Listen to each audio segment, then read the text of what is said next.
यानंतरची बातमी पुण्यातलीच आहे। मुंढवा आणि बोपोडीतील जमीन व्यवहार प्रकरणी आता 9 जणांवर गुन्हा दाखल करण्यात आल्याचं समजतंय। तहसीलदार सूर्यकांत येवले, दिग्विजय पाटील यांचाही यात समावेश आहे।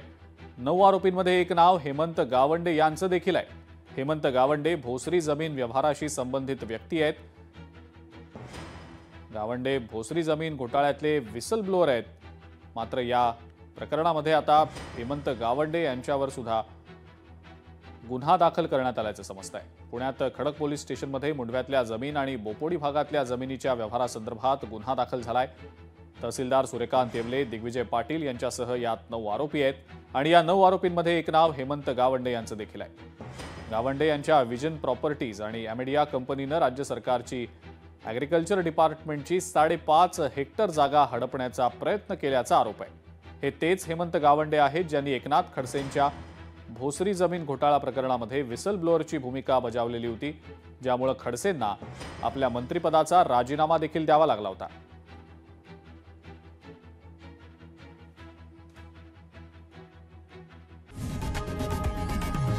लोकशाही मराठी ऐका, पहा, जागरूक रहा।